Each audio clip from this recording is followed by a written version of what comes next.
Umroh sesuai Quran dan Sunnah bersama Karya Imtak. Terjangkau, nyaman, amanah, berpengalaman, sesuai dengan Quran dan Sunnah. Fasilitas, perlengkapan umroh manasik dan handling, hotel bintang 4 dan 5 staraf, dekat dengan Masjid Al-Haram, pesawat Saudi Airlines Direct Jeddah, makan 3 kali sehari, bus AC dan snack, free rihlah maklim Makkah Madinah, free air jam-jam. Antara umroh satu dan umroh lainnya, itu akan menghapus dosa di antara keduanya. Dan haji mabrur tidak ada balasannya melainkan surga. Hadis riwayat Bukhari Muslim. Daftar segera, seat terbatas. Telepon atau WA di 0811 206 5536. Karya Imtak, wujudkan niat suci Anda bersama kami. Alhamdulillahirabbil alamin wal aqibatu lil muttaqin wala udwana illa 'alal zalimin. Asyhadu an la ilaha illallah wahdahu la syarikalah wa asyhadu anna Muhammadan abduhu wa rasuluhu amma ba'd. Faqala Allah ta'ala a'udzu billahi minasyaitonir rajim. Bismillahirrahmanirrahim. Yas'alunaka 'anil anfal qulil anfalu lillahi war rasul. Fattaqullaha wa aslihu dzata bainikum wa atiullaha wa rasulahu in kuntum mu'minin. Para hadirin pemirsa Persis TV yang dimuliakan Allah Subhanahu wa taala, alhamdulillah kita sudah memasuki kembali bulan Ramadan pada tahun 1445 Hijriah. Tentu saja kita menantikan hikmah yang banyak dari bulan Ramadan ini, dari amal ibadah kita, dari semua yang kita lakukan, termasuk tadarus kita terhadap ilmu-ilmu dari Allah Subhanahu wa taala yang tersimpan di dalam samudra Al-Qur'an. Dan pada bulan Ramadan ini kita diingatkan ya pada satu peristiwa di masa Rasulullah SAW, yaitu peristiwa Perang Badar.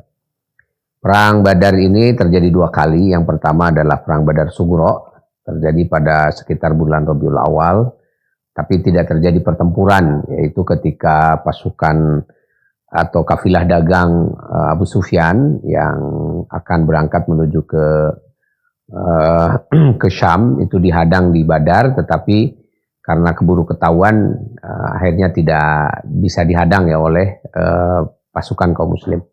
Dan kemudian Abu Sufyan melaporkan peristiwa itu kepada Abu Jahal, sampai nanti dikirimkanlah sekitar 1000 pasukan dengan senjata yang lengkap untuk menyerang kaum muslim di Madinah. Dan itu kebetulan terjadi pada bulan Ramadan ya, tahun kedua Hijriah. Dan pada bulan itu adalah pertama kali diwajibkan saum Ramadan, tetapi dimungkinkan para sahabat yang ikut berperang pada bulan Ramadan ini pada perang Badar ini kemungkinan mereka tidak melaksanakan saum ya. Nah, ketika pasukan kaum muslim ini diserang oleh pasukannya Abu Jahal, ini kaum muslim hanya memiliki 300 orang pasukan saja, lebih sedikit, yang harus menghadapi 1000 pasukan dengan senjata lengkap, sedangkan kaum muslim dengan senjata yang seadanya. Nah, akhirnya terjadilah pertempuran di Badar, dan pada pertempuran di Badar itu Allah Subhanahu wa taala memberikan banyak sekali kemudahan dan membantu kaum muslim di dalam pertempuran itu. Dan itu diceritakan oleh Ubadah bin Somit misalnya dalam riwayat Imam Ahmad, bahwa beliau sendiri menyaksikan gitu banyak hal-hal yang di luar nalar, banyak hal yang tidak masuk akal. Dan itu juga disampaikan oleh Allah di dalam surat Al-Anfal tentang bagaimana Allah menolong kaum muslim ya pada perang Badar itu. Dan ini sebetulnya adalah pelajaran ya buat kita semua, bahwa ketika kita berjuang untuk membela Allah Subhanahu wa taala, kita berjuang untuk meninggikan dan menegakkan agama Allah, jangan khawatir, Allah itu pasti akan menolong kita. Jadi yang akan berjuang memenangkan kita itu bukan kita sendiri.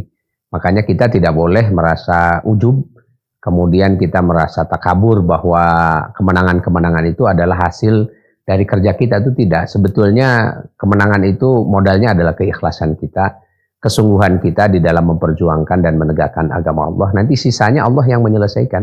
Nah, seperti yang terjadi pada perang Badar itu. Jadi ketika kaum muslim sudah sangat serius ya, sudah sangat penuh dengan kesungguhan, penuh dengan keikhlasan, tidak ada lagi yang dicari kecuali ridho Allah Subhanahu wa taala, lalu mengerahkan segenap kemampuan ya, untuk memperjuangkan agama Allah Subhanahu wa taala walaupun dalam keadaan yang sangat sulit, maka kemudian oleh Allah Subhanahu wa taala akan ditolong. Nah, ini adalah sesuatu yang selama berabad-abad di dalam sepanjang sejarah banyak ya dialami oleh umat Islam. Dan bahkan Rasulullah bersama dengan para sahabat seringkali menghadapi hal-hal semacam itu bukan sekali dua kali saja, dalam hampir setiap pertempuran itu selalu begitu. Nah, oleh sebab itu kita tidak perlu khawatir ya, sepanjang kita memperjuangkan agama Allah Subhanahu wa taala dengan penuh keikhlasan, maka insya Allah pasti akan bersama dengan kita. Sebagaimana janji Allah, intan surullaha yansurkum. Jika kamu menolong Allah Subhanahu wa taala yansurkum, Allah pasti menolong kalian. Nah, inilah apa yang dibuktikan ya oleh Rasulullah SAW. Nah, di dalam perang Badar itu singkat kata Rasulullah dan para sahabatnya itu mengalami kemenangan. Dan tentu di dalam kemenangan itu ada banyak hal yang tadinya tidak terfikirkan akan didapatkan, ternyata didapatkan. Dan buah dari kemenangan itu adalah kemudahan. Kemudahan dan satu hal yang kalau di dalam pertempuran ya, dalam pertempuran setelah mendapatkan kemenangan itu, salah satu yang didapat adalah ghanimah atau rampasan perang. Banyak sekali rampasan perang yang didapatkan oleh kaum muslim. Nah, orang-orang muslim itu ketika ada di Mekah, itu kan situasinya sangat berbeda dengan waktu di Madinah. Ya, ketika di Mekah itu kan umat Islam itu mengalami intimidasi, mengalami kesulitan secara akses sosial, kesulitan secara akses politik, kemudian juga yang lebih parah adalah kesulitan ekonomi, sampai pernah diboikot kan, susah makan, susah macam-macam. Jadi itu kesulitan selama di Mekah itu ketika diizinkan oleh Allah hijrah ke Madinah, lumayanlah agak sedikit berkurang ya, walaupun belum maksimal. Nah, tapi ketika terjadi pertempuran di Badar yang pertama kali itu, umat Islam waktu itu seperti euforia karena tiba-tiba mendapatkan sesuatu yang sebelumnya tidak pernah didapatkan, yaitu kekayaan logistik perangnya orang-orang kafir, senjata-senjata dan sebagainya yang nilainya itu sangat tinggi, yang nilainya sangat besar. Nah, akhirnya ghanimah inilah yang didapatkan oleh kaum muslim yang justru menjadi ujian lain bagi umat Islam. Nah, kita ini sebagai umat Islam harus sadar karena sudah disadarkan oleh Allah Subhanahu wa taala, ujian itu selalu akan dua bentuknya itu. Kalau tidak kita mendapatkan kesulitan, ya, maka kita akan diuji juga dengan kemudahan. Jadi kemudahan itu juga adalah merupakan ujian. Dia bukan anugerah sama sekali sebetulnya ya, tetapi adalah ujian yang lain, ujian yang nanti akan menguji umat Islam. Apakah dia tetap akan taat pada Allah Subhanahu wa taala atau dia justru malah salah orientasi. Jadi ketika dulu misalnya ketika umat Islam dalam keadaan yang sulit, dalam keadaan tertindas, berhasil tetap yakin pada Allah Subhanahu wa taala, tetap ikhlas yang dicari Allah Subhanahu wa taala, sehingga Allah berkenan menurunkan pertolongan. Sehingga umat Islam itu dalam perang Badar ya, atau dalam perang-perang berikutnya itu mendapatkan pertolongan Allah Subhanahu wa taala. Nah, ini kan sesuatu yang normal ya, kesulitan-kesulitan itu mesti akan dirasakan sebagai ujian. Tapi Allah mengingatkan bahwa ketika kita mendapatkan kenikmatan, fa'amal insan idza mabtalahu rabbuhu fa'akramahu wa na'amahu. Manusia itu oleh Allah itu diuji dengan apa? Fa'akramahu, dia diberi kehormatan. Nah, salah satu kehormatan kalau di dalam perang seperti perang Badar itu adalah kemenangan. Wa na'amahu, lalu mendapatkan rezeki yang banyak, mendapatkan harta yang banyak. Dan ini juga adalah sesuatu yang ibtila ya dari Allah Subhanahu wa taala. Nah, tapi banyak orang yang mengira fa'amal insan idza mabtalahu rabbuhu fa'akramahu wa na'amahu fayaqulu rabbi akraman. Dia mengira bahwa dia sedang mendapatkan kemuliaan dari Allah Subhanahu wa taala atau sedang dimuliakan oleh Allah. Padahal kata Allah kala itu sama sekali keliru, bukan. Manusia itu ketika diberi kedudukan, diberi kemuliaan, diberi harta benda dan sebagainya, Sama saja seperti ketika dia dalam keadaan sedang susah, yaitu sedang diuji juga oleh Allah Subhanahu wa taala. Tapi mungkin ini kelasnya berbeda ya. Jadi kalau kesulitan-kesulitan itu nanti kelasnya mungkin bisa jadi itu adalah kelas pemula. Jadi kelas awal di mana-mana perjuangan itu akan dimulai dengan kesulitan-kesulitan. Jadi tidak dimulai dulu dengan kemudahan-kemudahan, tidak dimulai dulu dengan memiliki segala hal. Ini itu bukan merupakan sunnah dari perjuangan. Sunnah perjuangan itu memang kesulitan sebagaimana yang dihadapi oleh Rasulullah. Tapi nanti setelah mengalami masa sulit, kita akan mengalami masa mudah. Inna ma'al usri yusran.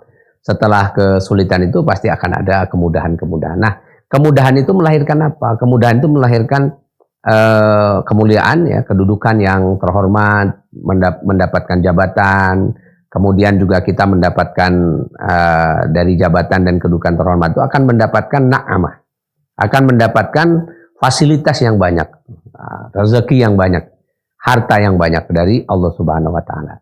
Nah, kalau kita tidak menyadari bahwa itu merupakan ujian dari Allah Subhanahu wa taala, banyak orang yang kemudian tergelincir. Sebagaimana ini yang dihadapi oleh para sahabat ketika selesai perang Badar. Jadi para sahabat ini mendapatkan ghanimah yang banyak. Akhirnya kemudian pada malam hari setelah selesai perang itu, para sahabat berkumpul dan kemudian kan di perang-perang itu, di dalam perang itu kan dibagi-bagi divisi ya. Ada yang bagian menghadapi musuh, kemudian ada yang bagian menyiapkan senjata-senjata, ada yang bagian mengobati orang yang luka, ada yang khusus juga bagian mengambil ghanimah dan menahan tawanan-tawanan.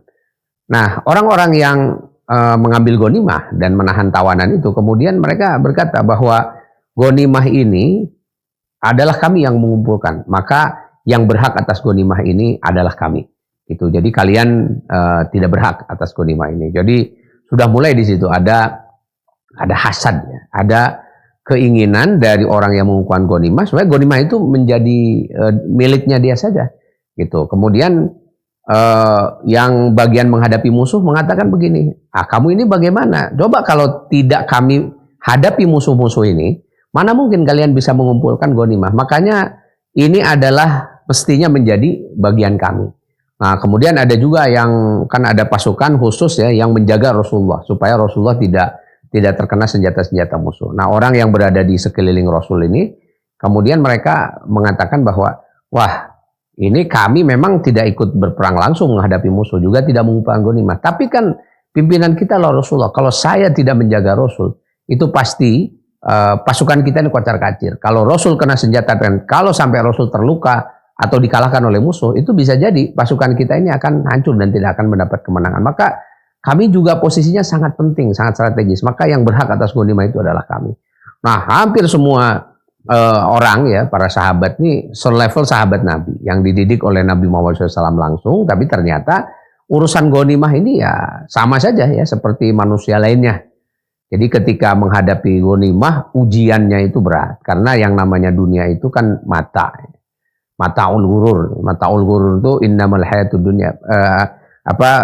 Harta benda dan kehidupan dunia itu kan disebut mataul ghurur. Mata itu adalah sesuatu yang menyenangkan, ghurur tapi menipu gitu ya, menyenangkan tapi menipu. Dan memang first touch ya. Jadi kalau kita melihat ghanimah, melihat harta benda pertama kali itu pasti akan ada keinginan ya kita ini untuk memilikinya, untuk mendapatkannya, dan bahkan mungkin orang lain tidak perlu mendapatkannya. Nah dari situlah kemudian ya para sahabat setelah berdebat, bahkan kalau Ubadah bin Samit menggambarkan bahwa perdebatannya itu bukan cuma perdebatan beda pendapat, tetapi itu sampai pertengkaran, sampai hampir terjadi perkelahian. Itu sampai disebut wasaat akhlakuna. Jadi akhlak kita itu waktu sedang membicarakan mengenai ghanimah itu buruk sekali. Jadi orang kalau sudah berhadapan dengan ghanimah itu kelihatan ketika orientasinya itu kepada harta dan kepada ghanimah itu kelihatan akhlaknya yang buruk itu. Sampai kemudian semuanya ketika sedang bertengkar ya masalah ghanimah itu, akhirnya mereka ingat pada Rasul dan akhirnya datang kepada Rasul. Nah, oleh Rasulullah SAW karena pertengkaran itu Maka kemudian atas petunjuk Allah Subhanahu wa taala turunlah surat Al-Anfal ini. Yas'alunaka 'anil anfal. Mereka para sahabat yang sedang berperang dalam perang Badar itu bertanya kepada engkau tentang rampasan perang ya, Al-Anfal. Nah, kata Allah, kul al-anfal lillahi wa rasul. Anfal itu hakikatnya adalah milik Allah dan milik Rasul. Rampasan perang itu hakikatnya adalah milik Allah dan milik Rasul. Fattaqullaha, maka kalian harus takwa kepada Allah. Wa aslihu dzata bainikum, harus kembali merajut ukhuwah, merajut persaudaraan di antara kalian, karena itu lebih penting daripada harta yang kamu perebutkan itu. Wa atiullaha wa rasulahu, dan taatlah pada Allah dan Rasulnya, in kuntum mu'minin, jika kamu adalah orang yang beriman. Nah, setelah Rasul menerima ayat ini, surat Al-Anfal ayat 1 ini, akhirnya kemudian Rasul atas pernyataan itu kemudian mengatakan kepada para sahabat bahwa sudah, kalian tidak usah berebut soal harta rampasan perang itu. Harta rampasan perang itu adalah milik Allah. Allah menitipkannya kepada saya.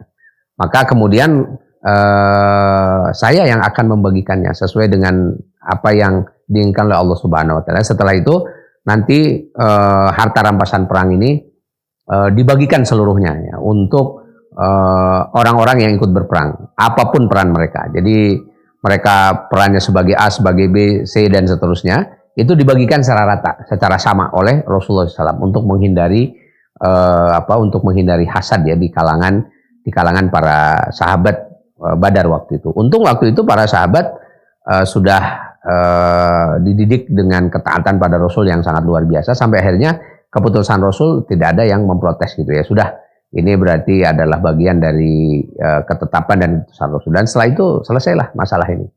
Nah, pelajaran apa yang bisa kita ambil ya dari dari peristiwa ini ya, dari peristiwa Badar ini? Nah, kita ini dalam keseharian tentu saja ada perjuangan-perjuangan bersama untuk menegakkan agama Allah Subhanahu wa taala. Apakah itu ada perjuangan politik, ada perjuangan lewat gerakan sosial, ya, ada perjuangan melalui gerakan ekonomi dan sebagainya. Dan semua kita ketika berjuang itu dalam keadaan yang sulit, dalam keadaan yang rumit ya. Apalagi kita kemarin juga baru ya menghadapi masa pilpres, masa pileg. Sudah banyak sekali ya pandangan-pandangan tentang bagaimana kita memperjuangkan dan menegakkan agama Allah Subhanahu wa taala melalui politik dan sebagainya. Dan akhir dari perjuangan itu ya, nanti akan menghasilkan kemenangan atau kekalahan.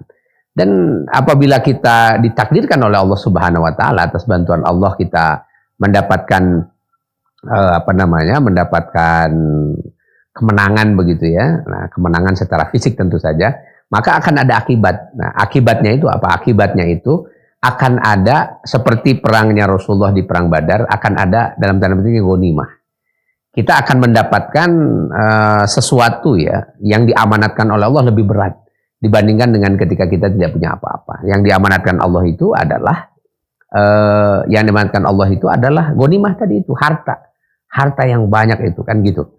Nah, ini yang nanti akan dihadapi oleh kita semua. Nah, ketika kita menghadapi itu apa yang berhasil dilakukan oleh Rasulullah SAW dan para sahabat ketika menghadapi ghanimah di perang Badar itu? Ternyata modalnya itu seperti yang disampaikan dalam surat Al-Anfal. Pertama, modal mereka itu adalah fattaqullah, takwa pada Allah Subhanahu wa taala.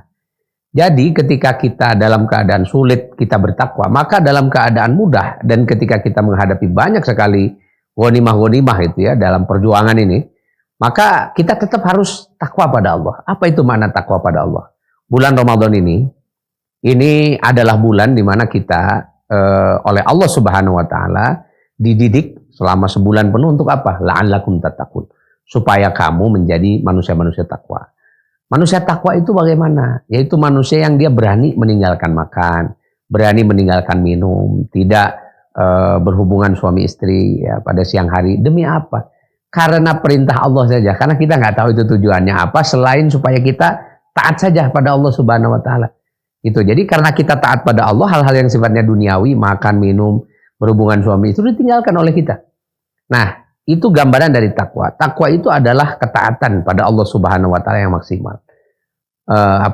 Menjalankan perintah, menjauhi larangan-larangan Allah Subhanahu wa taala. Allah lebih diutamakan dibandingkan dengan apapun di dunia ini, termasuk kesenangan-kesenangan duniawi.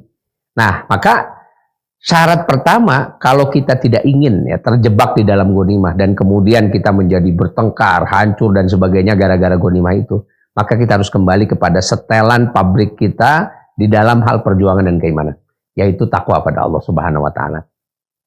Kita harus menyadari diri bahwa kita ini hidup di dunia adalah sedang beribadah pada Allah Subhanahu wa taala. Kesulitan dan kesenangan hanya adalah bagian dari ujian. Jadi kalau kita mendapatkan ghanimah itu kan gitu, maka kita harus harus memperlakukannya sesuai dengan apa yang ditentukan oleh Allah dan Rasul-Nya. Jadi artinya kita perhatikan dulu, ini yang namanya ghanimah ini kira-kira ya halal atau haram. Nah, kalau haram tentu kita tinggalkan, sebab hal yang haram tentu ini tidak disukai oleh Allah Subhanahu wa taala. Kalau itu halal, itu jadi halal, maka kita juga harus perhatikan nih kemana kita harus membagikannya. Jadi kalau ghanimah pada perang Badar itu dibagikan secara rata, ya. Nah, nanti kalau kita mendapatkan ghanimah dalam bentuk macam-macam, mungkin nanti kita akan mendapat bantuan, program, proyek dan sebagainya yang harus dibiayai dan seterusnya. Nah, kita harus paham bahwa itu masing-masing ada ketentuan-ketentuannya. Jadi jangan sampai kita euforia, kita aji mumpung, ya. Jadi dulu ketika kita tidak mendapatkan apa-apa, terus kita berhati-hati, kita menjaga menjaga diri kita dari hal yang diharamkan. Tiba-tiba ketika di hadapan mata kita mendapatkan ya sesuatu, lalu kita gelap mata gitu ya, gelap mata tertipu dengan hal-hal yang sifatnya duniawi itu, sampai akhirnya kita lupa dengan mana hak kewajiban kita, mana yang halal, mana yang haram dan seterusnya, itu tidak diperhatikan. Nah, kita harus tetap on the track. Ya, tanda orang-orang yang bertakwa itu adalah dia atiullah wa atiur rasul. Dia taat pada Allah, taat pada Rasul. Jadi tetap yang menjadi orientasi adalah syariat Allah, ketentuan Allah Subhanahu wa taala. Kita tidak digelapkan oleh seberapa besar harta itu kita dapatkan, seberapa banyak harta itu ada di hadapan kita, itu tidak terlalu penting. Yang terpenting adalah apakah kita tetap masih bisa mempertahankan ketaatan kepada Allah Subhanahu wa taala atau tidak gitu. Nah, ketika kita tidak kita tidak memiliki ketakwaan itu bisa jadi ya kita akan gelap mata, kita akan lebih senang mendapatkan harta benda yang banyak walaupun harta tersebut syubhat, tidak sesuai dengan ketentuan syariat Allah dan seterusnya. Nah, ini yang menjadi menjadi sebab ya kenapa para sahabat waktu itu bisa menghadapi masalah ghanimah pada perang Badar itu. Pertama adalah fattaqullah. Terus yang kedua, nah ini juga yang sangat penting harus kita pikirkan adalah wa aslihu dzata bainikum. Ini kita di dalam perjuangan, apalagi perjuangan secara jamaiyah ya, perjuangan secara bersama-sama dalam jihad jamiyah, di dalam jihad ishtirakiyah dan sebagainya ya, dalam perjuangan bersama. Modal dalam perjuangan bersama itu adalah islahu dzatil bain. Hubungan yang baik di antara sesama manusia itu. Nah, atau yang sering disebut dengan ukhuwah, persaudaraan. Nah, ukhuwah ini kan modal yang sangat penting, modal yang tidak bisa diganti dengan apapun ya di dalam perjuangan itu. Karena kalau di dalam perjuangan bersama kita sudah hilang kebersamaan, kita sudah hilang persaudaraan, satu dengan yang lain sudah saling sikut, satu dengan yang lain sudah saling hasud, satu dengan yang lain sudah saling menyingkirkan, maka perjuangan bersama itu tidak akan mencapai titik yang titik yang maksimal gitu. Kita tidak akan mendapatkan keberkahan, kita juga tidak akan mendapatkan keberhasilan yang lebih tinggi lagi ketika kita sudah tidak bersama lagi kan gitu. Ketika sudah berjalan secara masing-masing itu. Makanya di dalam perjuangan yang sifatnya jamaiyah itu, yang sifatnya bersama-sama, kita harus lebih mementingkan islahu dzatil bain, hubungan di antara sesama kita, di antara sesama para pejuang itu lebih penting daripada daripada banyaknya ghanimah, daripada banyaknya harta benda. Harta benda yang banyak itu hanya akan bernilai sebentar saja. Mungkin kalau misalnya ya, kalau kita umpamakan ketika dapat ghanimah, wah kita ini dapat, katakan saja 100 juta, wah kita dapatkan ini sendiri, dinikmati. Tapi pada saat yang sama terkorbankan, apa terkorbankan? Hubungan persaudaraan dengan rekan-rekan sejawat, dengan teman-teman seperjuangan, dengan saudara, sehingga rusak ya hubungan itu. Nah, harga daripada rusaknya hubungan itu dibayar dengan 100 juta itu adalah harga yang sangat murah. Kenapa? Karena ketika 100 juta itu misalnya kita pakai, dan itu kan dalam jangka waktu tertentu nanti akan habis. Nah, ketika kita sudah habis, tidak punya apa-apa lagi, apa yang akan kita gunakan untuk hidup kita? Sedangkan teman-teman sudah tidak ada, saudara-saudara sudah menjauh, rekan-rekan seperjuangan kita yang dulu kita singkirkan sudah tidak tidak dekat lagi dengan kita. Akhirnya kita menjadi tidak punya kawan yang akan menolong lagi. Padahal pertolongan teman itu, pertolongan saudara, pertolongan rekan itu lebih kuat dan lebih penting dibandingkan dengan seonggok harta benda. Nah, inilah yang yang harus menjadi pelajaran buat kita. Makanya kita harus lebih berpikir ya, setelah takwa kepada Allah Subhanahu wa taala, kita harus lebih berpikir islahu dzatil bain, menjaga persatuan, menjaga hubungan di antara orang-orang yang berjuang bersama itu. Itu adalah satu modal yang apabila terus dipertahankan dalam jangka yang panjang, itu akan membuahkan ya hasil yang sangat besar. Karena bagaimanapun berjuang sendiri tidak akan lebih baik dibandingkan dengan berjuang secara bersama-sama. Nah, inilah yang harus kita pikirkan di masa-masa yang akan datang. Tafarruq, memisahkan diri dari jamaah, itu adalah perbuatan yang sangat buruk. Apalagi memisahkan diri hanya gara-gara urusan yang sifatnya duniawi. Hanya gara-gara jabatan, hanya gara-gara masalah ghanimah, masalah uang dan sebagainya. Ini harganya terlalu mahal ya. Persaudaraan itu dikorbankan hanya sekedar untuk itu. Nah, makanya ketika diingatkan itu oleh Allah Subhanahu wa taala, apalagi nanti diakhiri dengan kalimat wa atiullah wa rasul in kuntum mu'minin. Jika kamu benar-benar iman itu, ingat, kamu harus lebih taat pada Allah, harus lebih taat pada Rasulnya. Nah, maka para sahabat di dalam perang Badar itu menyadari gitu bahwa oh iya ya, kita ini hidup ini sedang ibadah, maka takwa pada Allah, taat pada Allah dan Rasul lebih utama. Kemudian yang kedua, kita sedang berjuang menegakkan agama Allah, dan berjuang secara berjamaah itu lebih penting ya dibandingkan dengan harta benda. Makanya tidak apa-apalah kita mendapatkan harta yang sedikit, tetapi kita masih bisa menjaga islahu dzatil bain. Kita masih bisa menjaga hubungan di antara sesama pejuang dan sebagainya, sehingga keutuhan jamaah itu bisa terpelihara. Nah, ini yang pesan yang sangat penting. Dan itu tentu saja pada bulan Ramadan ini menjadi sangat relevan ya, karena kita memang sedang dididik untuk taat pada Allah Subhanahu wa taala. Kita juga dididik untuk peduli pada orang lain, kita dididik juga untuk hidup bersama ya, karena di dalam bulan Ramadan ini kan banyak anjuran-anjuran kita ini untuk menyantuni orang-orang yang orang lain ya, bukan hanya mementingkan diri sendiri ini. Nah, oleh sebab itu kita lewat peringatan atau lewat pelajaran dari surat Al-Anfal ayat 1 yang merupakan ayat yang turun ya berkaitan dengan masalah perang Badar yang terjadi pada bulan Ramadan tahun kedua Hijriah ini harus menjadi catatan buat kita, harus menjadi salah satu pengingat kita semua. Siapa tahu nanti kita di dalam perjuangan itu menghadapi situasi yang semacam itu, yaitu ketika kita mendapatkan banyak ghanimah. Hati-hatilah, ghanimah itu bisa menjadi sumber perpecahan, ghanimah itu menjadi sumber kelemahan umat Islam. Ingat nanti di dalam perang Uhud, ketika gara-gara ghanimah umat Islam tidak taat lagi pada Allah dan Rasulnya, apa yang terjadi? Umat Islam kalah, umat Islam bisa dihancurkan oleh musuh-musuh. Nah, oleh sebab itu kita tetap harus menjaga kekompakan, menjaga ukhuwah atas dasar keimanan pada Allah Subhanahu wa taala. Jangan dikalahkan dengan seonggok ghanimah. Seberapa besarnya pun itu ghanimah, tidak akan lebih berharga dibandingkan dengan ukhuwah di antara sesama muslim, dan tidak lebih berharga daripada ketaatan kepada Allah Subhanahu wa taala, kepatuhan kita kepada syariat Allah Subhanahu wa taala. Itu saja yang bisa disampaikan, mudah-mudahan ada manfaatnya. Rabbana la tuzigh qulubana ba'da idh hadaitana wa hab lana min ladunka rahmatan innaka antal wahhab. Wassalamualaikum warahmatullahi wabarakatuh.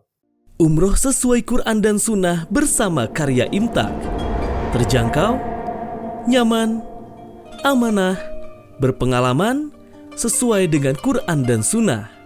Fasilitas, perlengkapan umroh manasik dan handling, hotel bintang 4 dan 5 staraf, dekat dengan Masjid Al-Haram, pesawat Saudi Airlines Direct Jeddah, makan 3 kali sehari, bus AC dan snack, free rihlah maklim Makkah Madinah, free air jam-jam.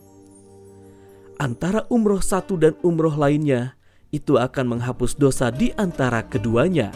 Dan haji mabrur tidak ada balasannya melainkan surga. Hadis riwayat Bukhari Muslim.